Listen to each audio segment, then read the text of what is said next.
क्या आपके पास क्या स्थिति है उस बच्चे की? क्या आप राहुल की बात कर रहे हैं? जी, जी। जी।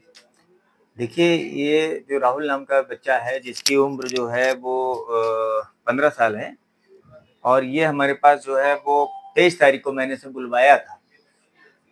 इसमें एक मैंने आप लोगों के माध्यम से किसी चैनल पे खबर देखी थी, जिसमें मैंने देखा था कि एडीएम जो हैं श्री अरविंद जी जो हैं, उन्होंने एक बच्चे की, चलते फिरते बच्चे की मदद की थी, और उन्होंने ई रिक्शा पे बैठाल करके उसको मेडिकल कॉलेज शाहजहाँपुर में, गवर्नमेंट कॉलेज में इलाज हेतु भेजा था। उसके कुछ दिनों बाद एक अभिषेक पत्रकार हैं, अभिषेक मीडिया वाले जो हैं, अभिषेक चौहान जी, उन्होंने मुझे एक न्यूज़ भेजी थी, जिसमें उन्होंने ये लिखा हुआ था कि उन्होंने मतलब जो न्यूज़ भेजी थी, उस न्यूज़ में ये लिखा हुआ था कि बच्चा जो है राहुल, जिसकी उम्र इतनी-इतनी है, इसका इलाज मेडिकल कॉलेज में होने आया था, और मेडिकल कॉलेज के डॉक्टरों द्वारा पैर उसका बहुत ज़्यादा एक्सीडेंट में खराब हो गया था।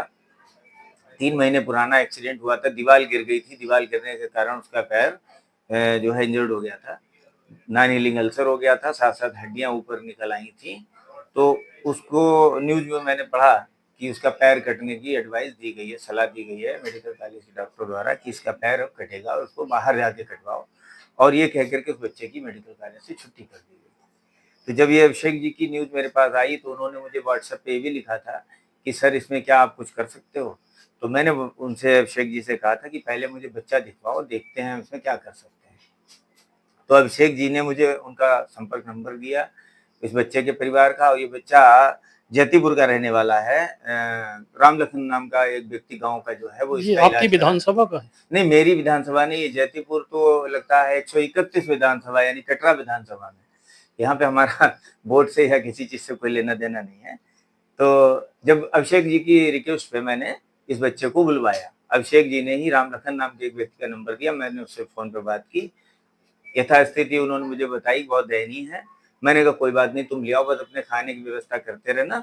वो ले आया, तो ये मैंने 23 तारीख को भर्ती किया था, और आज 15 दिन हो गए अभी भर्ती है।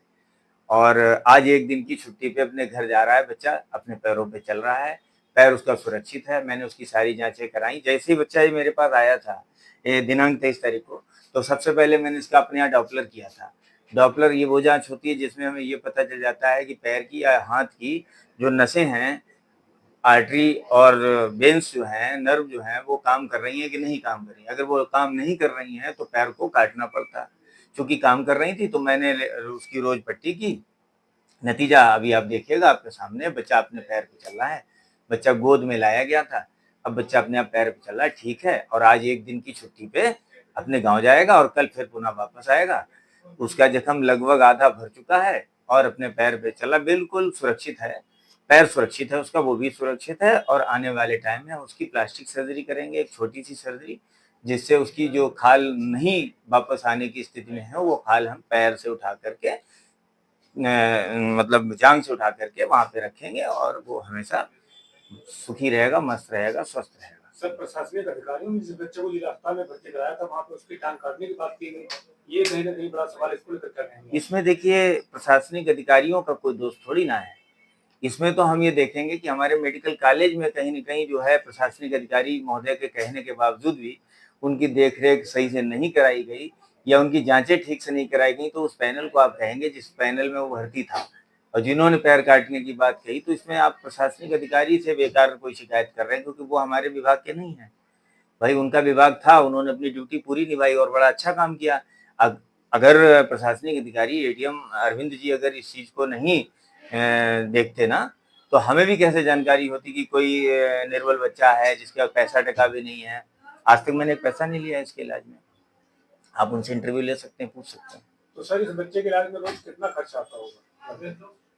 इसमें एग्ज़ैक्ट तो नहीं, मेन खर्चा तो हॉस्पिटल बिल का और हमारी चार्जेज़ का होता है, लेकिन मान के चलें कि करीब 1200-1300 रुपए रोज़ की दवाई इसको लगातार लग रही है।